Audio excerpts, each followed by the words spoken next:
الحمد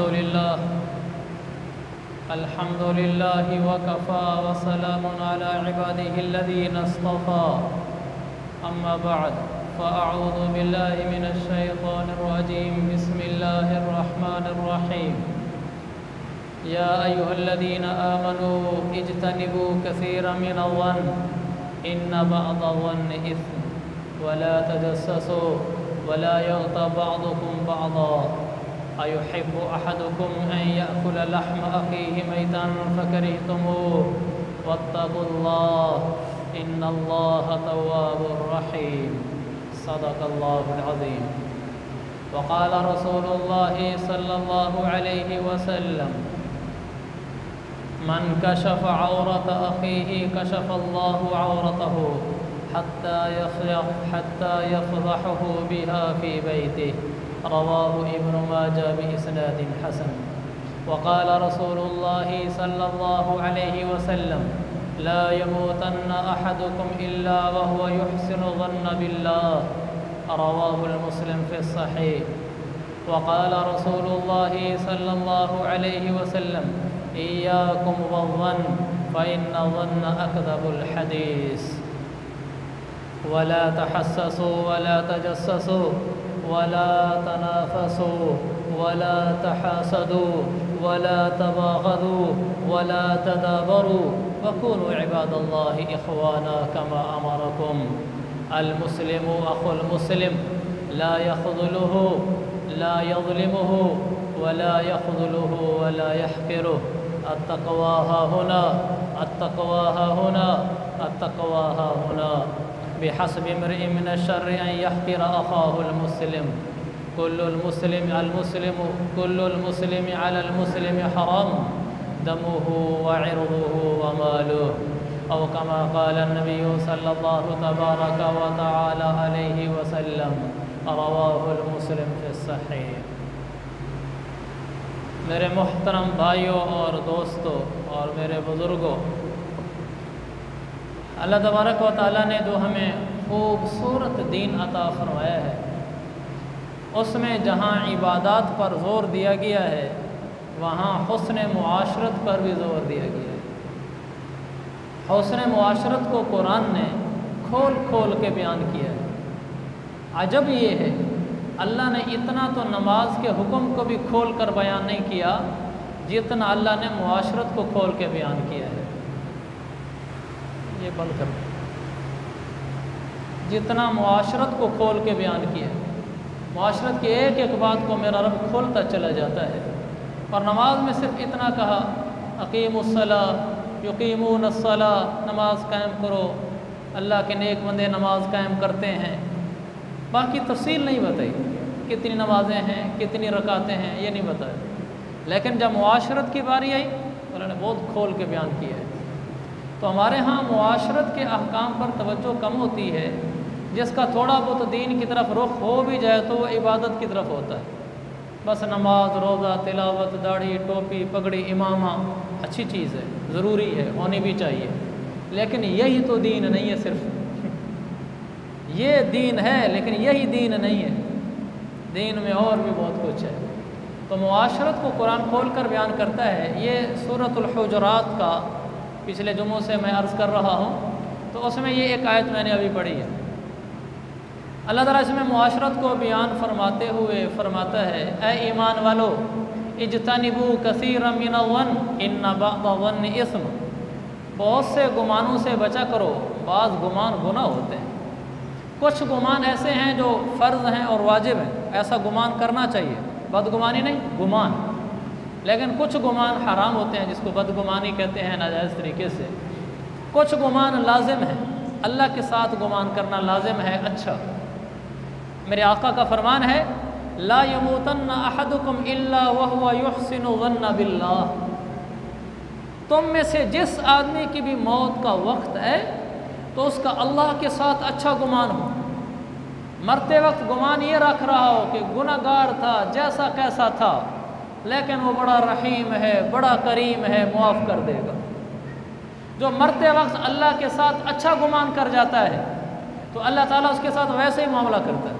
حدیث ہے انا عند ظن عبدی بھی، حدیث قدسی ہے، اللہ تعالیٰ فرماتا ہے میرا بندہ میرے ساتھ جیسا گمان کرتا ہے میں ویسے ہی کر دیتا ہوں۔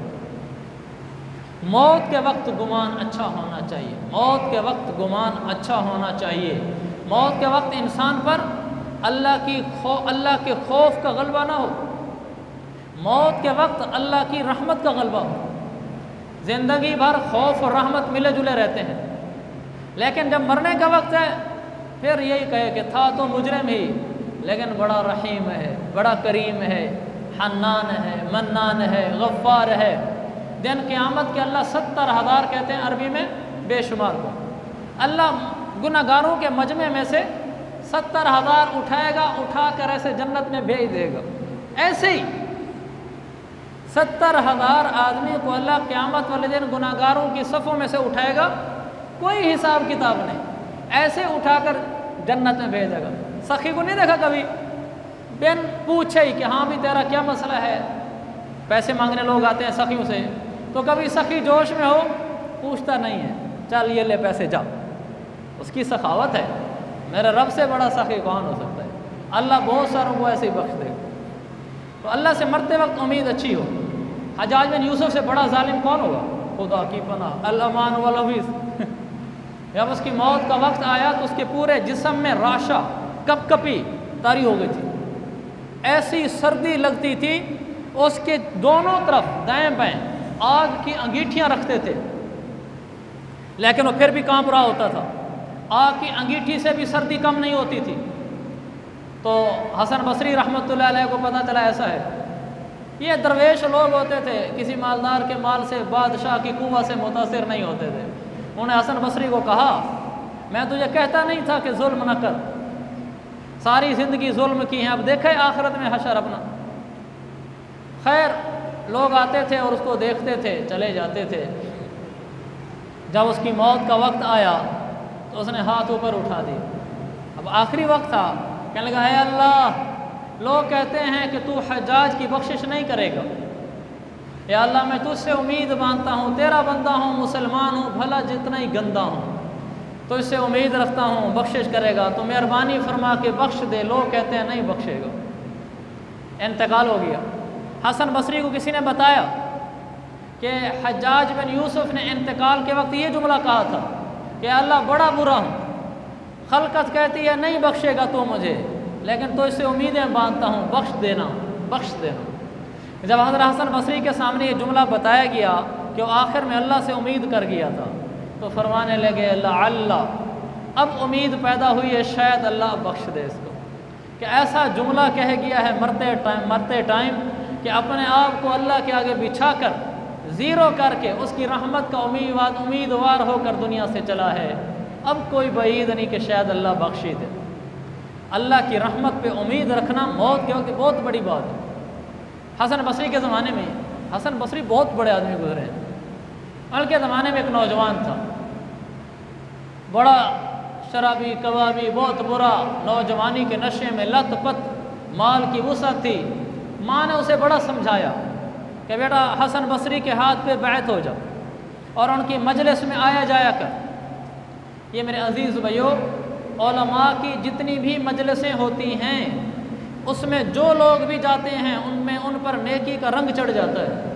کوئی عالم کہیں ذکر کراتا ہے، کوئی عالم کہیں بیان کرتا ہے، کوئی عالم کہیں درس دیتا ہے، کوئی عالم کہیں کورس کرا رہا ہے دینی، ان کی مجالس میں شرکت سے ایمان میں پختگی آتی ہے۔ آپ اس کو بخوبی دیکھ لیں گے، جو لوگ علماء کے بیانات میں آتے ہیں ان کی زندگی اور ان کے نظریات اور ہوتے ہیں، جو لوگ علماء سے بالکل دور رہتے ہیں ان کی دینی زندگی اور ان کے مذہبی نظریات بالکل کمزور ہوتے ہیں۔ اس کو آپ کھلا فرق محسوس کر سکتے ہیں۔ تو وہ بیٹے کو کہتی تھی بیٹا حسن بصری کے پاس جا، جوانی کا نشہ تو پھر جوانی کا نشہ ہے تو نہیں جاتا تھا۔ تو اس نے پھر آخر میں کہا کہ اچھا اماں جان مر ہی جاؤں، شاید میں بیمار ہو گیا، شاید مر ہی جاؤں۔ حسن بصری رحمۃ اللہ علیہ اسے تو دامت برکاتم ہو گئے کہ حضرت حسن بصری سے کہنا کہ چلو میرا جنازہ ہی پڑھا دے۔ انتقال ہو گیا۔ ماں حسن بصری رحمۃ اللہ کے پاس گئی کہ حضرت آپ کے محلے میں رہتی ہوں، لڑکا فوت ہو گیا میرا، آپ جنازہ پڑھا دیں۔ ان کی اپنی دینی مصروفیات، انہوں نے معذرت کر لی، جی اماں میں مصروف ہوں، میں نہیں آ سکتا۔ واضح بات ہے، ہر عالم ہر آدمی کے جنازے میں تو شرکت نہیں کر سکتا۔ وہ بیچاری دکھی واپس آ گئی۔ دکھی اس لیے واپس ہے کہ بیٹے نے کہا تھا اگر اماں جان حسن بصری جنازہ پڑھا دے تو ٹھیک ہے، نہ پڑھیں تو پھر برا ہو کر مر رہا ہوں، دوسری نوجوان نسل کو میری طرف سے نصیحت ہی ہو جائے، پھر میرا جنازہ نہ پڑھانا، میری ٹانگ میں رسی باندھ کر گھسیٹ کے باہر پھینک دینا گلی میں، لوگ خود ہی جنازہ پڑھا کے دفن کر دیں گے۔ اب وہ بیٹا سامنے پڑا ہے، کیسے پاؤں میں رسی ڈال کے گھسیٹے، اور بیٹے نے کہا ہوا تھا کہ اماں ایسے کرنا۔ وہ بیچاری اسی دکھ میں بیٹھی تھی۔ اتنے میں دروازہ بجا، دروازے پہ گئی، پوچھا کون؟ کہا حسن بصری۔ میں نے کہا حضرت آپ کیسے؟ انہوں نے کہا اماں آپ میرے پاس آئی تھی تھوڑی دیر پہلے جنازے کا کہنے کا۔ جی ہاں میں۔ کہا بیٹے کے جنازے کا انتظام کرو، میں نے جنازہ پڑھانا۔ انہوں نے کہا یہ کیا ماجرا ہے، آپ کیسے جنازہ پڑھانے آ گئے؟ آپ نے مجھے معذرت کی ہے۔ کہنے لگے جب آپ چلی آئی تو اس کے بعد میرے سونے کا وقت ہو گیا، دوپہر کا قیلولہ جس کو کہتے ہیں، تو میں جیسے ہی ابھی آنکھ لگی تھی تو میں سرکار اللہ کی طرف سے مجھے کہا گیا کہ حسن میرا بندہ ہو کر میرے بندے کا جنازہ نہیں پڑھتا، تو میرا اپنا ہے، تو میرے اپنے بندے کا جنازہ نہیں پڑھتا، اماں آتی ہے تو انکار کرتا ہے۔ کہ میں آنکھ کھلی تو چونک گیا۔ میں نے لوگوں سے پوچھا جو مجلس میں میرے پاس بیٹھے تھے کہ ابھی جو اماں جان آئی تھی کوئی جانتا ان کو؟ تو ایک آدمی نے کہا جی ہاں میں جانتا ہوں، فلاں جگہ رہتی ہے۔ کہ میں نے پھر قاصد نہیں بھیجا، پھر میں خود دوڑ کے آیا ہوں۔ پھر پوچھا اماں اس کی کیا خوبی تھی؟ کہ اللہ نے کہا ہے وہ میرا نیک بندہ ہے۔ کہ حضرت آپ اس کی نیکی کی بات کرتے ہیں، اس کی تو زندگی ہی جوانی کے نشے سے سرشور، جوانی کے نشے میں سرشار تھا اور جوانی کے نشے میں لت پت تھا، اس کی کیا نیکی تھی؟ کہا نہیں اماں کچھ نہ کچھ تھا کہ اللہ نے خواب میں مجھے اشارہ دیا ہے کہ جاؤ جنازہ پڑھو۔ کہا اور تو کچھ پتہ نہیں۔ جب آخری وقت تھا موت کا تو ہاتھ اوپر اٹھا کے اللہ سے کہتا تھا کہ اللہ معاف کر دے، اللہ معاف کر دے۔ آخری وقت میں ہاتھ جوڑ کے معافیاں مانگتا تھا، آخر میں معافی بھی مانگ گیا، اس کی رحمت سے امیدوار بھی ہو گیا تھا۔ کہا یہی ہے اس کی آخرت کے موت کے وقت میں اللہ کے آگے توبہ کر جانا، موت کے وقت میں اللہ سے امیدوار ہو جانا، یہی نیکی اس کو لے گئی ہے۔ تو میرے عزیز بھائیو ہمیں حکم ہے کہ ہم اللہ سے اچھا گمان کریں، جیسا گمان انسان اللہ سے کرتا ہے اللہ ویسا معاملہ فرماتا ہے۔ ایک اور حدیث اللہ کے نبی صلی اللہ علیہ وسلم نے فرمایا ایاکم والظن، بدگمانی نہ کیا۔ کیوں؟ فرمایا فَإِنَّ الظَّنَّ أَكْذَبُ الْحَدِيثِ، بدگمانی بڑی جھوٹی بات ہے۔ پھر آگے اپنی لمبی حدیث بیان کی، وہ حدیث ہے تو اس موضوع کی نہیں، یعنی وہ بدگمانی کے بارے میں نہیں ہے لیکن مفید ہے، میں پوری سنا دیتا ہوں۔ آپ علیہ الصلاۃ والسلام نے فرمایا لوگوں بدگمانی نہ کیا کرو، بدگمانی بہت بری چیز ہے۔ پھر آپ نے آگے لوگوں کو کئی چیزوں سے روکا، جس میں آپ نے یہ بھی فرمایا، آپ نے فرمایا لا تنافسوا، لوگوں شرعی حدود پامال کر کے لوگوں کو پیچھے کر کے آگے نہ ہونا۔ ہمارے کیا ہوتا ہے جو تھوڑا سا آگے بڑھنے لگے اس کی ٹانگ کھینچ لو۔ کسی ڈپارٹمنٹ میں کوئی آدمی ذرا تگڑا آ جائے، اچھا آ جائے، پڑھائی تعلیم تجربے کی لحاظ سے، دوسرے ٹانگیں کھینچتے ہیں، یہ کیوں آگے جا رہا ہے؟ آپ نے فرمایا لا تنافسوا، کسی کی ٹانگیں نہ کھینچنا۔ پھر آپ نے یہ فرمایا لا تحسسوا ولا تجسسوا، کسی کی جاسوسی نہ کرنا۔ لا تحاسدوا، حسد نہ کرنا۔ لا تباغضوا، کسی سے بغض اور نفرت نہ کرنا۔ لا تدابروا، مسلمانوں سے تعلق نہ توڑنا۔ کونوا عباد اللہ اخوانا، اللہ کے بندے بن کر رہنا۔ پھر آپ نے فرمایا بحسب امرئ من الشر ان يحقر اخاه المسلم، مسلمان کے برا ہونے کے لیے اتنا کافی ہے کہ اپنے مسلمان بھائی کو برا سمجھے۔ خیر لمبی حدیث ہے۔ تو کسی سے بدگمانی کی اجازت نہیں ہے ہمیں۔ خاص طور پر علماء نے مسئلہ لکھا ہے کہ جو آدمی نیک ہو اس نیک آدمی سے بغیر کسی دلیل کے بدگمان ہو جانا حرام ہے۔ ہمارے یہاں تو کسی نیک آدمی سے کوئی بات ہو جائے ہم خود موڑ توڑ کے اس کو گناہگار بنا ہی دیتے ہیں، اس کے خلاف پوسٹیں، اس کے خلاف فتوے، اس کے خلاف تشہیر بازی۔ یہ تو ہمارے معاشرے کی ایسی وبا ہے نہ زبانوں پہ کنٹرول ہے اور نہ رویوں میں کنٹرول ہے، نہ کسی کے بارے میں اچھا گمان ہے۔ دکھ ہے، ہمارا ممبر بھی نا محفوظ نہیں رہا۔ رات ہی میں ایک کلپ سن رہا تھا، اللہ تعالیٰ بس اس امت کی حفاظت کرے۔ بریلوی مسئلہ کے ایک عالم نے کوئی بات کہی کسی کے بارے میں، جب ان کو پتہ چلا تو اس نے جو خدا نا اللہ علمان والفیظ ان کے خلاف باتیں کی، ایسا اس ہمارے بریلوی عالم کو برا بھلا کہا، یہاں تک کہا کہ کتا بھونک رہا ہے، اتنا تک کہہ دیا۔ یہ اسلام ہے؟ یہ مسلمانیت ہے کہ آپ کو اگلے سے اختلاف ہو گیا اور آپ اس کو کتا بھونکنے تک کہہ دیتے ہیں؟ اگر اس نے آپ کو برا کہا ہے تو اس کا جواب وہی دے گا، اس نے غلط کہا ہے تو غلط کہا ہے۔ آپ کو تو اجازت نہیں ہے کہ آپ یہ کہیں کہ آگے سے کتا بھونک رہا ہے بھونکنے دیں، ہمیں کوئی پرواہ نہیں ہوتی۔ پھر اس کے تانے، او لولیا، او لنگڑیا، یہ دین ہے؟ یہ دین ہے؟ میرے عزیز بھائیو، یہ مولانا خادم حسین رضوی رحمۃ اللہ علیہ انہوں نے کسی کے بارے میں بات کی تو آگے سے اس نے جواب دیا۔ اگر آپ کو رضوی صاحب کی بات سے اختلاف ہو گیا ہے، آپ کا حق ہے، لیکن لولیا لنگڑیا یہ کیسی بات ہے؟ ایسے اختلاف کیا جاتا ہے، ایسے کسی کو آگے سے جواب دیا جاتا ہے؟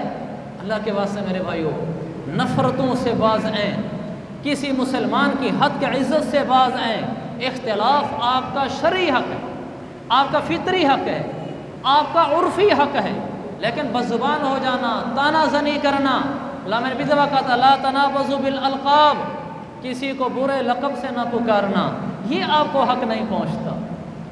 بس میرے بھائیو، محبتیں بانٹیں گے جنت ملے گی، محبتیں بانٹیں گے جنت ملے گی، نفرتیں بانٹیں گے اللہ کے نبی کی امت ہی ٹوٹے گی اور کچھ بھی نہیں ہوگا۔ دوسرا اللہ تعالیٰ فرماتا ہے اچھا میں عرض کر رہا تھا بدگمانی نہ کرو۔ ہمارے ہاں ماتحتوں پر بدگمانی تو تیار کھڑی ہوتی ہے، جو ماتحت ہے اس پر ٹھک سے بدگمانی، جو گھر میں بہو بن کر آئی ہے، بھابھی بن کر آئی ہے، کوئی غلطی ہو جائے اسی کے سر پہ ڈالیں گے، کوئی چوری ہو جائے ملازمہ کے سر پہ ڈالیں گے کہ اسی ملازمہ نے خادمہ نے چوری کی ہے، بیچارہ غریب کا کوئی قصور نہیں سوائے غربت کے۔ صحیح بخاری کا واقعہ ہے۔ امی عائشہ فرماتی ہیں ایک حبشن قسم کی عورت تھی، غریب تھی، باندھی تھی، مسلمان ہو کر مدینے آ گئی، تو وہ مسجد نبوی میں اس نے جھونپڑی لگائی ہوئی تھی، مسجد نبوی میں اس نے جھونپڑی لگائی ہوئی تھی، تو وہاں رہتی تھی۔ کبھی مسجد سے باہر آ کر کچھ وقت حضرت عائشہ کے پاس بھی گزارتی تھی، تو حضرت عائشہ فرماتی ہیں جب بھی میرے ساتھ باتیں کرتی تو آخر میں شعر پڑھتی تھی، وَيَوْمُ الْوِشَاحِ مِنْ تَعَجِيبِ رَبِّنَا أَلَا إِنَّهُ مِنْ بَلْدَةِ الْكُفْرِ أَنْجَانِي، یہ شعر پڑھتی تھی کہ ہار کا دن بھی اللہ کی کوئی عجیب قدرت کا دن تھا، شکر اللہ تیرا تو نے مجھے کافروں سے نکال کر یہاں مسلمانوں کی ریاست میں پہنچایا۔ تو ایک دن حضرت عائشہ نے کہا کہ یہ کیا تو ہر روز شعر پڑھتی ہے گفتگو کے آخر میں، اس کا کیا ماجرا ہے، کیا ہار والا قصہ ہے؟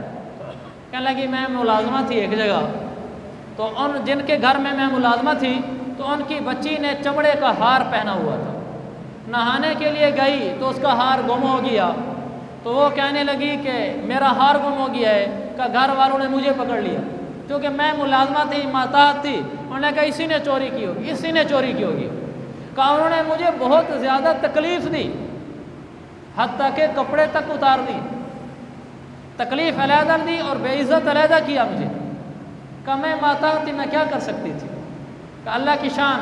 اسی طرح وقت گزر رہا تھا، اسی دن کچھ دیر بعد ایک اوپر سے چیل آئی اور اس نے وہی والا ہار نیچے پھینک دی۔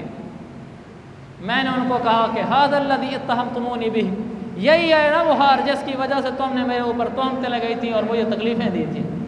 میرے عزیز بھائیوں، یہ وہ ہار کا دن تھا جو اس کی اشارہ کرتے تھے، ہار کا دن بھی اللہ کی عجیب قدرت تھا کہ اللہ نے میری عزت رکھی۔ دستور ہمارے ہاں یہ ہے کہ جو ماتحت ہو اسی پر الزام تھوپ دو، ضروری تو نہیں کہ اس نے اٹھائے، آپ کے پاس ثبوت نہیں ہے تو آپ کیسے اس پر الزام لگاتے ہیں؟ تو کسی پر میرے عزیز بھائیوں بلا وجہ اس کے اوپر الزام نہ لگانا، بدگمان نہ ہونا۔ یا بیوی پر بدگمان، چھوٹی سی بات ہو جائے بیوی کے بارے میں، اسی نے بتائی ہوگی کسی کو، اسی نے سارا مسئلہ کھڑا کیا ہوگا۔ بعض لوگ یہاں تک بیویوں کے موبائل چیک کرتے ہیں، اولادوں کے بیگ چیک کرتے ہیں، اور ہر بات میں پیچھے پڑے رہتے ہیں، بچہ کہاں گیا ہے، ایک ہے کہ کوئی خاص وجہ پیش آ گئی، اس میں کوئی حرج نہیں کہ بچے کے بارے میں شک ہو گیا کہ سکول سے چیزیں چوری کر کے لاتا ہے تو چیک کرنے میں کوئی حرج نہیں۔ بیوی کے بارے میں کوئی واقعی بدگمانی کی وجہ ہوئی ہے، آپ نے کچھ دیکھ لیا، اس کی تحقیق کر لی تو کوئی حرج نہیں، نہ کوئی وجہ نہ کوئی سبب۔ ایسی طبیعتوں میں ہوتا ہے، موبائل چیک کرو اس کا، بچوں کے بیگ چیک کرو، یہ بچے نے کیا کہا ہے۔ جب انسان کسی کے پیچھے پڑ جاتا ہے نا، اور اس کے پیچھے پڑ جاتا ہے تو اس کو تباہ کر دیتا ہے۔ کسی کے پیچھے نہ پڑنا میرے بھائیوں، نہ ہی بدگمان ہونا۔ اگلی آیت لا تجسسو، قرآن کہتا ہے جاسوسی نہ کرنا، کسی کے پیچھے پڑ کر اس کے عیب نہ ڈھونڈنا۔ ایسا نہ ہو کہ کسی کے پیچھے پڑ جاؤ اور ہر بات میں ٹوہ لگاتے پھر اس کے پرس میں کیا ہے، اس کی الماری میں کیا ہے، بچے کے بیگ میں کیا ہے۔ ہر آدمی کے پیچھے پڑ جانا یہ انسان تباہ کر دیتا ہے، خاص طور پر جن کو اللہ نے قیادت، سیادت، لیڈرشپ دی ہے، وہ کسی بھی شعبے کے بڑے آدمی ہیں، وہ اپنے ماتحتوں کی ٹوہ نہ لگایا کریں، ان کے پیچھے بندے نہ لگایا کریں، یار ان کی باتیں مجھے بتاؤ۔ آپ کے سامنے کچھ آ جائے کارروائی کرو، سامنے نہ آئے بلا وجہ پیچھے نہیں پڑنا چاہیے۔ حضرت علی رضی اللہ عنہ فرمایا کرتے تھے کہ جتنا زیادہ مجھے آقا کی اس حدیث نے نفع دیا امیر المومنین بننے کے بعد، اتنا نفع مجھے اور کسی چیز سے نہیں ملا۔ وہ کیا تھا کہ مجھے آقا نے فرمایا تھا انک ان اتبعت عورات الناس فافسدتہم، معاویہ اگر تو لوگوں کے عیب ڈھونڈنے کے پیچھے پڑ جائے گا تو لوگوں کو تباہ کر دے گا۔ فرمایا جب اللہ نے مجھے حکومت دی، میرے پاس حکومت آئی، تو میں نے یہ فیصلہ کر لیا کہ میں لوگوں کے پیچھے نہیں پڑوں گا۔ کوئی بات سامنے آئے گی تو فیصلے کر لیں گے، کارروائی کریں گے، ایک ایک کے پیچھے پڑھ کے ٹوہ نہیں لگاؤں گا۔ ابو داؤد کی حدیث ہے، عبداللہ بن مسعود گورنر تھے علاقے کے، ان کے پاس ایک آدمی کو لایا گیا، اس کی داڑھی میں سے شراب ٹپک رہی تھی، داڑھی میں سے۔ کہا جی شراب پی کر آیا ہے؟ تو حضرت عبداللہ بن مسعود نے کہا کہ ہمیں ان کی ٹوہ لگانے کی ضرورت ہی نہیں ہے، ہمیں بدگمان ہونے کی ضرورت ہی نہیں ہے، لے جاؤ۔ فرمایا ان یظہر لنا شیئا نأخذ بہ، جب تک ہمارے پاس ثبوت نہیں ہوگا، پتہ نہیں چلے گا کہ واقعی شراب پی ہے، اس وقت تک ہم کچھ نہیں کہتے، لے جاؤ اس کو۔ داڑھی سے شراب ٹپک رہی ہے، کہا ہم نہیں کہتے شرابی ہے یہ، اور نہ ہی اس کی ٹوہ میں پڑتے ہیں کہ پتہ کرو کیسے شراب ہے یہ داڑھی میں، کہا لے جاؤ، اگر میرے سامنے کچھ آ گیا تو میں کارروائی کروں گا۔ یہ مزاج شریعت۔ حضرت معاذ آئے اللہ کے نبی کے پاس، یا رسول اللہ زنا ہو گیا ہے، آپ نے نہیں کہا چلو حد جاری کر دو۔ یہ میرے نبی کا مزاج ہے، امت کی خامیاں سامنے آئیں آپ مٹی ڈال رہے ہیں، پردے ڈال رہے ہیں۔ آپ نے فرمایا معاذ لعلک قبلت، تو نے بوسو کنار کیا ہوگا، زنا نہیں کیا ہوگا؟ نہیں یا رسول اللہ میں نے زنا کیا ہے۔ آپ نے فرمایا معاذ تو نے ایسے کیا ہوگا؟ کہ نہیں یا رسول اللہ میں نے زنا کیا۔ آپ ٹال رہے ہیں اور وہ اپنے آپ کو پیش کر رہے ہیں، یہ مزاج شریعت ہے۔ اور ہمیں کسی کے بارے میں شک بھی ہو جائے، ہم اس کی کھود کرید کر کے ٹوہ نکال کے اس کے پھر خلاف پمفلٹ چھاپ دیتے ہیں، خاندان میں بتاتے ہیں، دوستوں کو بتاتے ہیں، بلیک میل کرتے ہیں۔ اللہ کے نبی کے سامنے خود کہا جا رہا ہے اور آپ فرما رہے ہیں لعلک قبلت، معاذ زنا نہیں کیا ہوگا، ویسے ہی بوسو کنار کر لیا ہوگا۔ کہا نہیں یا رسول اللہ ہو گیا ہے۔ یہ مزاج شریعت ہے کہ لوگوں کی خامیاں سامنے آ بھی جائیں تو بھی پردہ ڈالو، تو آپ نے فرمایا لا تجسسو، کسی کی ٹوہ میں نہ پڑنا، کسی کے عیبوں کے پیچھے نہ پڑنا، لوگوں کے عیب نہ کھودنا کریدنا، ورنہ کیا ہوگا۔ ابن ماجہ کی حدیث، رسول پاک صلی اللہ علیہ وسلم نے فرمایا من کشف عورت اخیہ المسلم، جو اپنے کسی مسلمان بھائی کے عیبوں کی کھود کرید کرتا ہے کہ یار اصل مسئلہ کیا تھا، طلاق ہوگی کسی گھر میں، جی طلاق کیوں ہوئی ہے، جی انبن ہوگی، نہیں اصل وجہ بتاؤ۔ کسی نے کسی کو قتل کر دیا، کہا جی کیوں جا کے گولی ماری ہے، کہا جی مالی جھگڑا تھا آپس میں، نہ ایسے نہیں کوئی کسی کو پیسوں کی گولی مارتا، اصل وجہ کیا تھی۔ ہمارے ہاں بات سامنے بھی آ جائے تو کھود کرید کر کے اس کی جڑ تک جا کر پہنچنا، اگر عیب چھپا ہوا بھی ہے تو نکال کے لانا، اور اگر کھودنے کے بعد بھی نہیں نکلا پھر بھی یہ کہنا یہ کوئی نہ کوئی رولا ہوگا، بتا نہیں رہے، انہوں نے چھپایا ہوا ہے، رولا کوئی ہوگا۔ آپ کو کیا ضرورت ہے کسی کے عیب ڈھونڈنے کی، کسی کے عیب کے کھود کرید کرنے کی؟ جو دوسروں کے عیبوں کے پیچھے پڑتا ہے، من کشف عورت اخیہ المسلم، جو کسی مسلمان کے عیب کھولتا ہے،